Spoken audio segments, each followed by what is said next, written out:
أشهد أن محمدا رسول الله.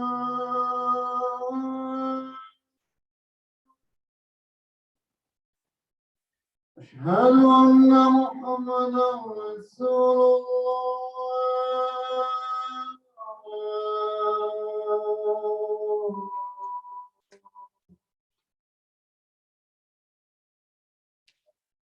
حي على الصلاة.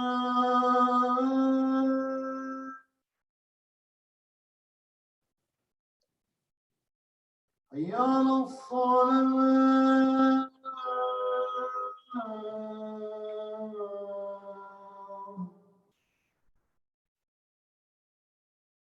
حي على الفلاح.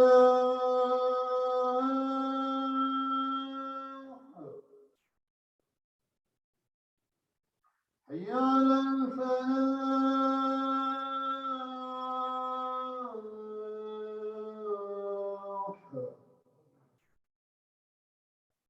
الله أكبر الله أكبر. لا إله إلا الله.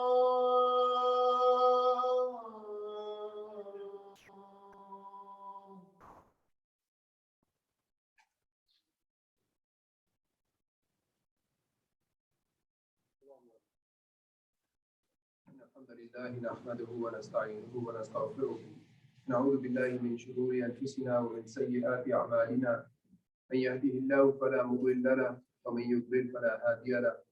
وأشهد أن لا إله إلا الله وحده لا شريك له. وأشهد أن محمدا عبده ورسوله. أما بعد فإن أصدق الحديث كتاب الله وخير الهدي هدي محمد صلى الله عليه وسلم. شر الأمور محدثاتها وكل محدثة بدعة وكل بدعة ضلالة وكل ضلالة في النار. أما بعد يقول الله عز وجل في القرآن الكريم بعد أعوذ بالله من الشيطان الرجيم. يا أيها الذين آمنوا اتقوا الله حق تقاته ولا تموتن إلا وأنتم مسلمون. وقال تعالى يا أيها الناس اتقوا ربكم الذي خلقكم من نفس واحدة وخلق منها زوجها وبث منهما رجالا كثيرا ونساء واتقوا الله الذي تساءلون به والأرحام إن الله كان عليكم رقيبا. ثم أما بعد. Given the upcoming month of Ramadan, I wanted to share a reminder that I share usually every year during the month of Sha'ban so that we can prepare ourselves for the blessed month of Ramadan. And we only have about 2 weeks, maybe less, left to prepare for this month. And perhaps some of us, we haven't started our preparations. So this will be a good reminder to get us moving in that direction. And for those of us who've already started, Ensha'Allah, this will still serve as a reminder to make this Ramadan even more successful and beneficial, Ensha'Allah. Everyone, it's a common knowledge of the incident of the Prophet ﷺ in which he was climbing the minbar, the pulpit. And as he was climbing up, with each step that he took, he said, Ameen, Ameen, Ameen. And when the companions, when they saw that, afterwards they asked the Prophet ﷺ that we've not seen you do this, and basically asked why he said Ameen 3 times. And the Prophet ﷺ, he explained to them that the angel Jibreel alayhi salam, he came and he made a dua, and with each dua that he made, I said Ameen. And then the second dua, I said Ameen, and the third dua, and he said Ameen. And we don't have enough time to go into all of the du'as, but one of the du'as that was made by the angel was that woe be to that person. In other words, let that person be thrown far away. Basically cursing the person who would come to the month of Ramadan, live through the month of Ramadan, and not attain the forgiveness of Allah subhanahu wa ta'ala.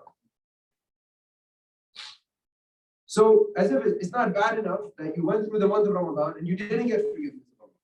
On top of that is this dua of the Prophet sallallahu alaihi wasallam. The best of men who were ever created and the best of angels who were ever created are making this dua against the person who comes to the month of Ramadan but doesn't get the forgiveness of Allah subhanahu wa ta'ala. And that should really make us wonder, make us think why the two of the best creations are making dua against the person who comes to the month of Ramadan and does not attain forgiveness. And the reason for that is because the month of Ramadan, getting the forgiveness of Allah in the month of Ramadan is that easy. Is that easy. And if you don't get the forgiveness of Allah in the month of Ramadan, then you're doomed. Then you're not going to get it. Probably not going to get it. Right? Because Allah subhanahu wa ta'ala, He made it so easy to get His forgiveness in this month, to benefit from His mercy in this month. And usually, when we invest a lot of time and effort into finding good sales, right? Even on Black Fridays, you'll find even Muslims lining up at 2 o'clock in the morning so the store can open at 9 o'clock in the morning so they can buy a TV for a cheaper price. They can buy a Xbox or some other gaming system for a cheaper price. It's not free, just cheaper price. Yet they can't wake up 2 o'clock in the morning to do Qiyamul Layl, to pray, to do sahur, to eat, to worship Allah subhanahu wa ta'ala. But yet we'll make all of this preparation. That I have to maybe take a nap the night before, I have to prepare to get in line, I have to go do this and that. You make all of these arrangements. Why? So you can take advantage of this little sale. Just so you can get this item for a cheaper price. But brothers and sisters, in this month that we have coming up, we have something far more valuable and far more valuable than the sales that you see. And you go to the store and you look for those red signs for the big sales or the clearance items in the back in the corner, right? That's where everybody rushes to. This month, brothers and sisters, there's a sale. And the sale is for the mercy of Allah subhanahu wa ta'ala. His mercy is on clearance. But not everybody gets it. But we want to make sure that we prepare just as much as we would for a sale. Or just get excited just like we would for a cheap price. Right? We're like, oh man, I got this suit for it was $50. Normally it's $200. Right? And so you show that with so much excitement. But the month of Ramadan is around the corner and we have no excitement. Right? Where's our eagerness to take advantage of this month? And so with the same kind of excitement, we need to approach this month of Ramadan, prepare for it.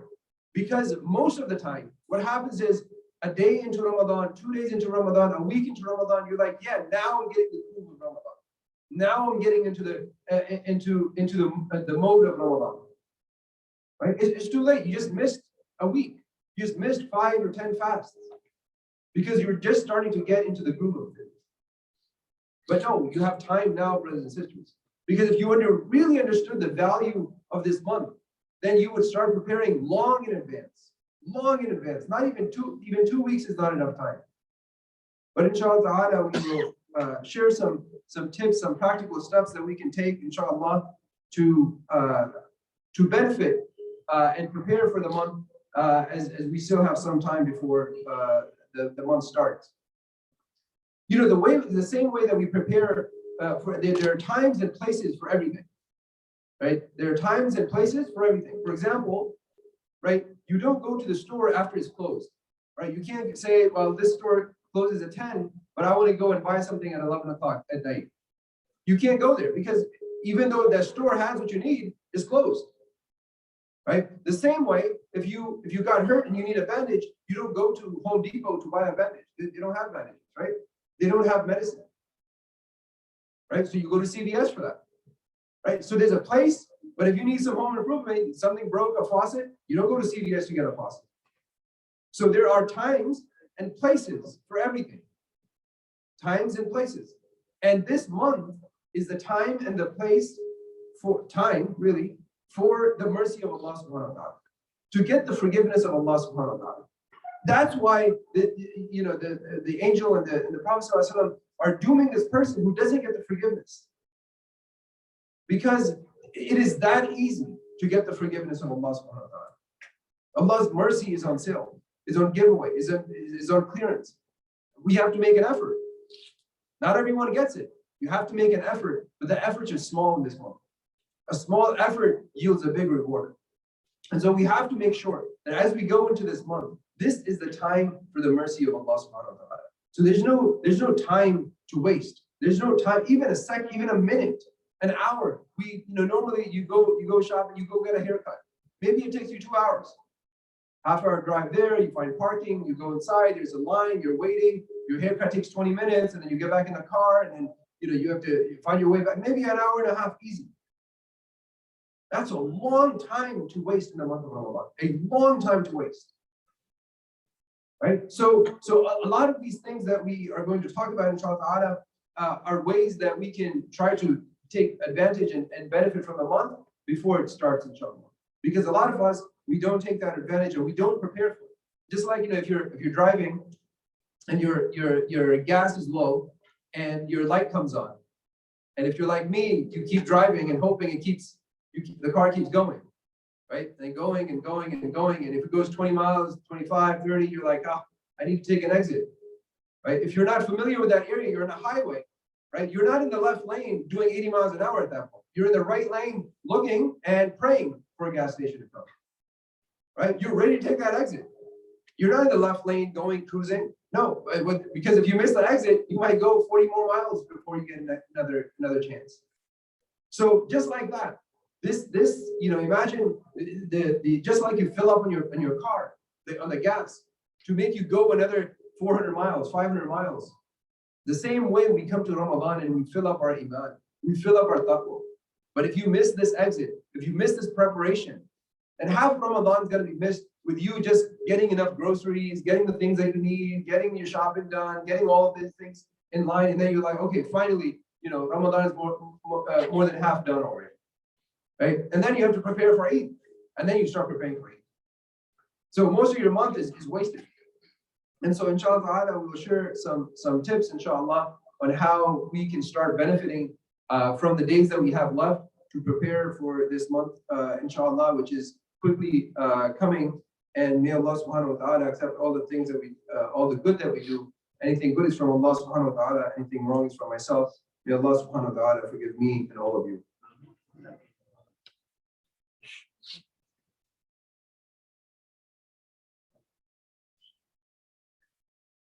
الحمد لله الذي هدانا لهذا وما كنا لنهتدي لولا أن هدانا الله والصلاة والسلام على رسول الله وعلى آله وصحبه ومن والاه أما بعد. I grew up in New Jersey where we would take the subway, and a lot of you, if you work in Boston, and you take the train station, the trains. And when we used to take the New York City subway, if you take the subway in the rush hour, the doors of the train open for about 5 seconds. Okay, and in that rush hour, there's a whole flood of people coming out, and a whole flood of people that have to go in through the same doors. And I learned that if you had a few things with you had your backpack and you had something else, and especially if you have a kid with you or you're traveling with somebody, if you weren't standing ready when the door is going to open, you're going to miss that train. You're going to miss the train. And it's happened. You're like, oh, my bag's over there. You're just still gathering your things. 5 to 7 seconds, the train is gone. And this train, this Ramadan, think of it as a train you have to catch from this station of your iman, of your taqwa, to the next station of your iman. If you miss this train, you're going to be behind this one level for the rest of your life. Next year, you take the train from there to the next level, to the next level. But we need to get on this train. And you need to prepare to get on this train. Because if you don't get on properly, you're not going to benefit from it. So how do we benefit in the days that we have left? Number one is to start making dua, right? And this was the customary for the companions, that they would say that after Ramadan was over, for 6 months, they would make dua to Allah, oh Allah, accept what we did in the month of Ramadan. And then after the 6 months before the next Ramadan, they would make dua, oh Allah, let us live to the next Ramadan. Because there's so many people who died in this year, so many friends that we know, so many community members, maybe some relatives who didn't make it. Right? So we pray to Allah subhanahu wa ta'ala that He gives us the ability to achieve this month of Ramadan. We say, Allahumma ballighna Ramadan. Oh Allah, let us achieve this month of Ramadan. Number two is, if you haven't, fasted this whole year, you might want to do 1 or 2 fasts. Not a lot of fasts. Okay, you shouldn't do a lot of fasting in Sha'ban if you're not used to it. But you might want to give it like maybe one day of the weekend coming up, or another time, maybe a Monday or a Thursday. You want to do a practice fast. Maybe 1 or 2 in the couple of weeks we have left. But generally, if you're not used to fasting, you don't want to fast excessively in Sha'ban, in this month, because then you prolong the amount of fasting that you have to do. And that makes you weaker and you might not be able to sustain yourself in the month of Ramadan. So number 1, making dua that Allah subhanahu wa ta'ala lets us achieve the month of Ramadan. Number 2, to start to do some practice fasting.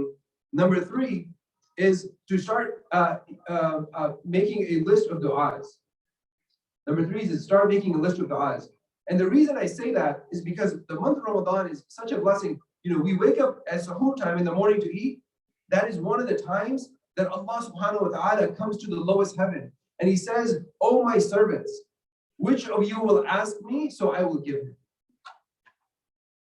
Allah subhanahu wa ta'ala is coming down to ask us if we want something from Him. And that's the time we're going to be awake every single night in this month, that early in the morning. So having a dua list ready is very important. Number 2, fasting. Iftar. When you open your iftar, that is one of the times that Allah subhanahu wa ta'ala listens to the du'as, answers those du'as. And so what's the most common thing we say at iftar time? The most common thing is, where are the dates? Or where's the milk? Or where's the fruit? Or where's the cheese? Where's the rice? Oh, I didn't get a spoon. Where's the napkins? Can somebody pass me a glass?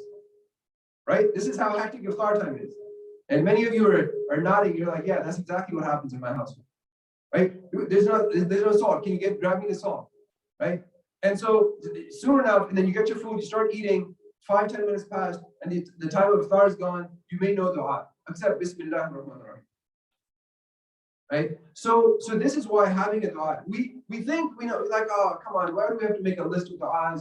I never heard a hadith of the Prophet ﷺ when he told us to make a list. But I'm telling you practically what happens. And I've done it both ways. For the past few years, I've been making a list myself and with my children, and everyone in the family makes a dua list. And 5 minutes before iftar time, cooking in the kitchen is done. Everything is done. Everything is set on the table. And then you sit down 5 minutes before iftar, and everybody calms down, starts making du'as. And everybody makes the du'as. Iftar time comes, you make dua, you have a day, you keep making dua, and then you start eating your food. Because if you don't do that, the only thing on your mind at iftar time is food. It's not the dua, it's not what you want. And when you make that list, you make a list of all of the things, the deen, related to your deen and related to your dunya. Related to your deen, you want to pray on time, right? You want to pray 5 times a day. You want to make a habit of stop, sinning, whatever sin that you're involved in. You want to fast more throughout the year. You want to read the Quran better. You want to, better yourself, your character. So all of these things related to the deen that you want to do, you want to go for Hajj, you want to make Umrah, or anything related to the deen, right? You want to be patient. You want to learn, good manners. Anything related to the deen, you put on that list. And then a list for anything related to the dunya, right? You want to take a class, you want to take a course, a workshop, you want to advance in your skills, you want to get a promotion, a new job, you want to do something different. You want to go visit, you want to take a trip to somewhere, some country. So you start making dua for those things. You want a promotion, you want a house, you want a car. But put that on your dua list. Because when it comes time for iftar, the only thing on your mind is going to be food. Okay, so make a list, and 5 minutes before iftar time, everybody sits down around the table, and they take out their dua list, and they start making their duas. So number 1, make dua for Ramadan. Number 2 is to do some practice fasting. Number 3 is to make a dua list, which will be very beneficial, not only at iftar time, but other times in your worship as well. Number 4, start reading some Quran and get in the habit of reading Quran. right? And many of us, we haven't read the Quran, as a habit since, last Ramadan. So now is the time where you start getting into that habit, where, you start making a time frame. When am I going to read Quran? Am I going to read before Fajr in the morning, before Suhoor, after Suhoor, before I go to work, when I get to work, after work? What are the times that I'm going to read? How much am I going to read? Right? Before iftar, after iftar, am I going to read Quran after Isha, before I go to sleep? So all of these things you want to start practicing before the month comes. Number 5, you want to start changing your habits.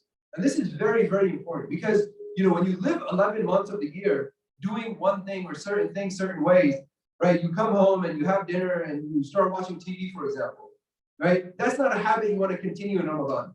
You don't want to be watching TV. Back in, when I was a child, my parents, we used to have, now we have flat screen TVs. Back then we had the square TVs, the big square ones. You guys, a lot of you know what I'm talking about. And my mom would take a bed sheet, she would put it over and she would tie it, right? And unplug the wire and wrap it around. And we did that every Ramadan. Nobody watched TV, right? But if you don't take those steps and the TV just sitting there, you say, okay, no, I'm going to control myself. I'm not going to watch TV. You will watch TV because it's your habit. You're tired from work, you come home, you got nothing to do, and you're like, I just need to relax. So I'm gonna watch some TV. You turn it on, and then but you see something you like, and you still want to keep watching it, right? And in that process, even though it's nothing haram, you're just wasting time. And we said before, the Ramadan is not a time that you want to waste. Number 6 is to start changing, start doing your chores before the month of Ramadan. And when I tell people this, they say, "Oh, come on, you're being a little excessive in your preparations." What I mean by doing your chores is we talked about, getting a haircut, right? If you go to a barber, your haircut takes maybe an hour and a half, right? Getting there, parking, getting the haircut, waiting in line, and then coming back. If you go, if you're doing something else, shopping, right? If you're going to shop for the month of Ramadan, don't wait till Ramadan starts. Do the shopping beforehand. We all have a closet in our house or a basement or an attic or a garage where we can put extra food, especially if it's preserved food, right? If it's not fresh, if it's not going to go bad. So we can stock up before the month of Ramadan comes. So that in the month of Ramadan, when you go to the store, what normally happens, it takes you 2 hours to shop, depending on how big your family is, right? It takes you 2.5 hours to shop. And then you're in line and you're waiting and you're looking at all these dirty images. And then you have to wait and you're listening to the music that's overhead. And so you can't get this music out of your ears and you can't get these bad images out of your eyes. And you're frustrated because you have to fast. And you're fasting and then you're mean to other people and your akhlaq is all messed up. And then you're either yelling at somebody, using bad language, and at the end of the day you have a headache, you come home and then you unload on your family. Why? Because you didn't do the shopping beforehand. So when I tell you this, these are all the steps that I've implemented. I've done it the wrong way and I've done it this way. And I can tell you that your Ramadan is much more peaceful when you prepare for it. So do your shopping beforehand. Of course, in the month of Ramadan, it's a month long. Of course, you'll have to go shopping. But you want to try to keep it at a minimum. Maybe instead of going once a week or twice a week, you go once every other week. Right? So imagine the 2 hours that you save in a week. 2 hours. If you're good at reading Quran, you can read half an hour, you can read 1 juz. Right? And so in the amount of time you're going to go grocery shopping in the month of Ramadan, you could probably add that up, and you could probably read half the Quran in that time. So let's cut that down, right? But you only do that if you start preparing ahead of time. And the next thing about shopping is probably the one that bothers me the most, okay? Everybody knows, even maybe I saw a kid here, maybe 4 or 5 years old, ask them what happens after Ramadan. You know what happens after Ramadan? There's Eid. You know when we do our Eid shopping? We do Eid shopping in the last 10 nights of Ramadan, 10 days of Ramadan. The best nights in the year. We save for hectic work, right? For shopping. You have to buy clothes for yourself, you have to buy gifts for other people. But you know when we're going to do that? We're going to do it, we're going to save it for Laylatul Qadr. And this is the reality. Majority of people, you've been sitting here now, I'm telling you 2 weeks in advance, many people will still end up doing shopping in the month of Ramadan. Either online or in the stores, and you're looking for your Eid clothes. You know Eid is coming.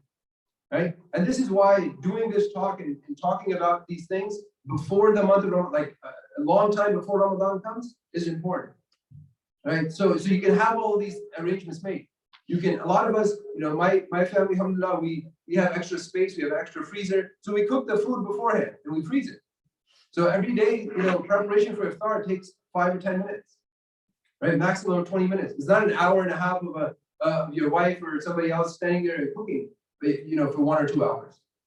And then at the end of it, they're so tired, right? They forget their du'as.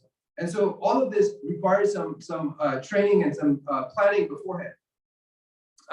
The other thing that I'll mention is that you want to, when you start changing your habits, you want to change your habits, your eating habits as well, right? So not only do you want to try practicing fasting, but the other thing that you want to do is very common amongst the Muslim culture is drinking a lot of tea and coffee, right? And tea and coffee, they have caffeine. And when you stop drinking caffeine, suddenly you get a lot of rebound, you get headaches, and you get, you feel upset, and your body kind of has a withdrawal effect from the caffeine.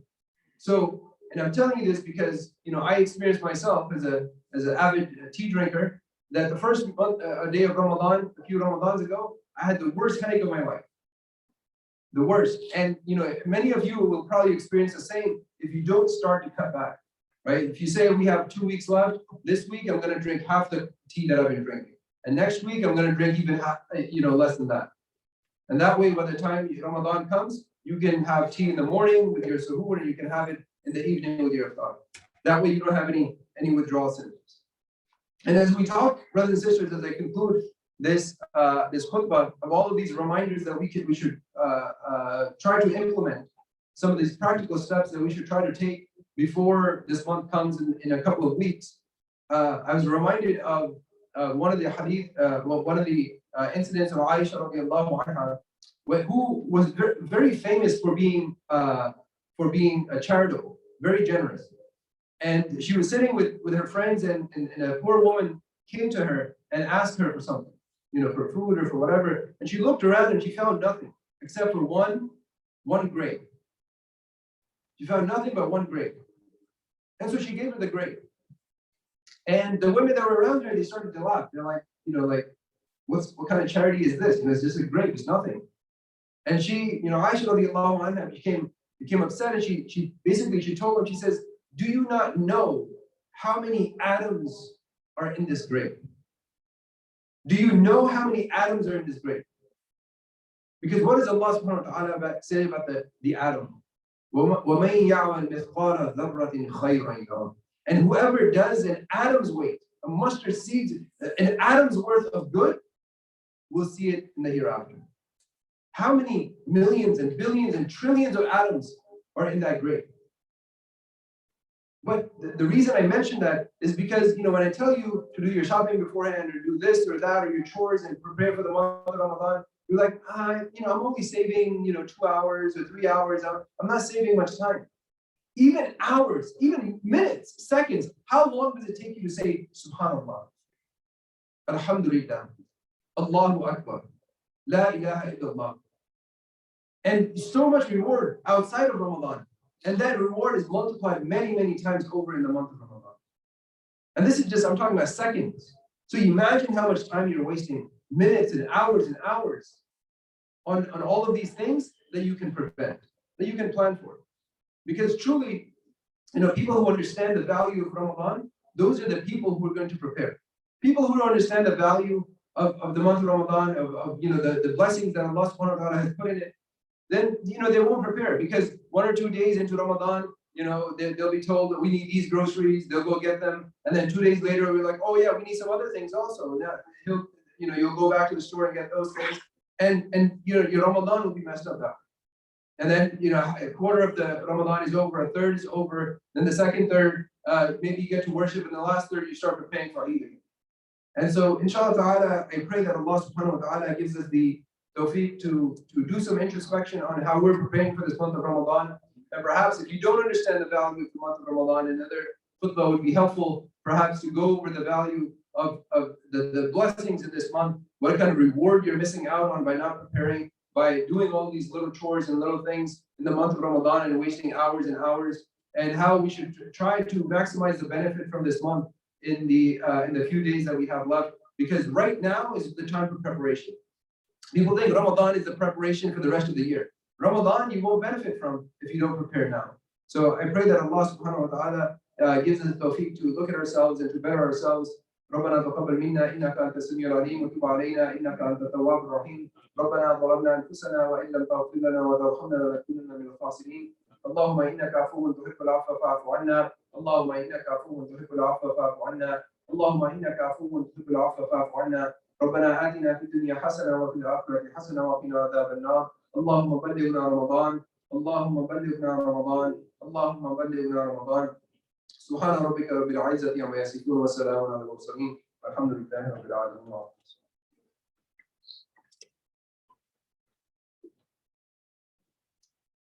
الله أكبر الله أكبر أشهد أن لا إله إلا الله أشهد أن محمدا رسول الله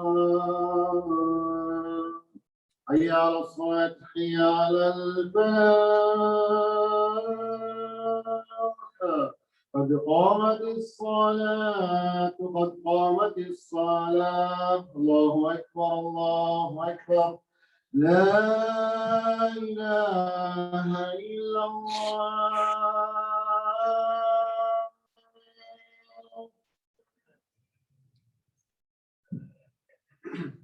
Those ring lines. Silence your cell phones.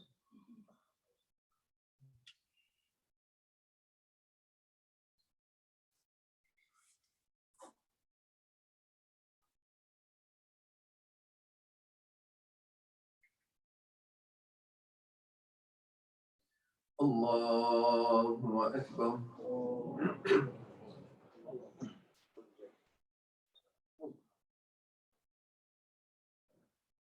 الحمد لله رب العالمين الرحمن الرحيم مالك يوم الدين إياك نعبد وإياك نستعين اهدنا الصراط المستقيم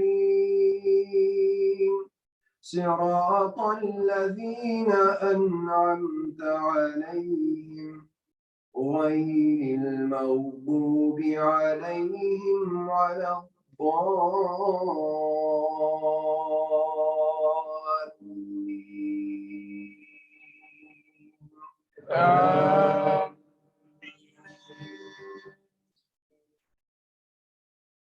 والضحى والليل إذا سجى ما ودعك ربك وما قلى وللآخرة خير لك من الأولى ولسوف يعطيك ربك فترضى ألم يجدك يتيما فآوى ووجدك ضالا فهدى ووجدك عائلا فأغنى فأما اليتيم فلا تقهر وأما السائل فلا تنهر وأما بنعمة ربك فحدث. الله أكبر.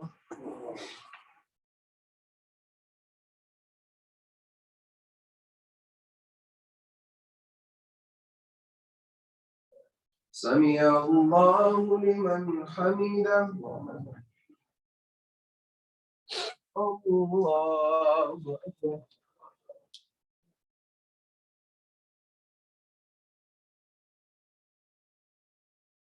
الله أكبر.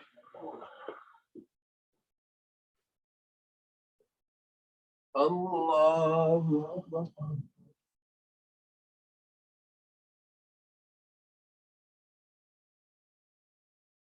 الله أكبر.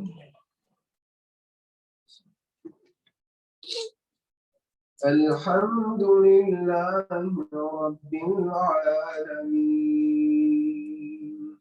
الرحمن الرحيم مالك يوم الدين إياك نعبد وإياك نستعين اهدنا الصراط المستقيم صراط الذين أنعمت عليهم غير المغضوب عليهم ولا الضالين.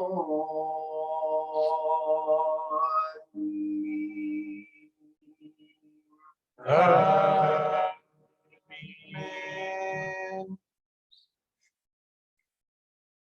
ألم نشرح لك صدرك ووضعنا عنك وزرك الذي أنقض ظهرك ورفعنا لك ذكرك فإن مع العسر يسرا إن مع العسر يسرا فإذا فرغت فانصب وإلى ربك فارغب. الله أكبر.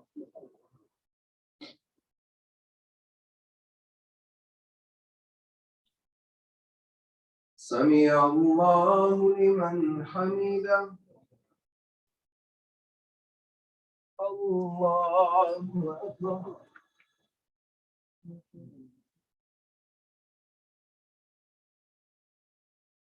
الله أكبر. الله أكبر.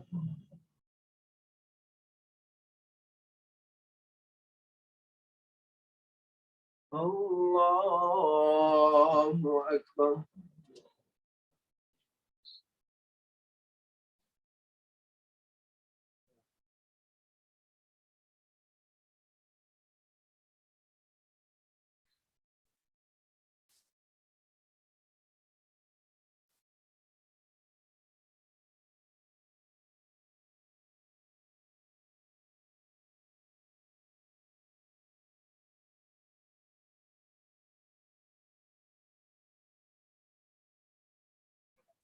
السلام عليكم ورحمة الله. السلام عليكم ورحمة الله.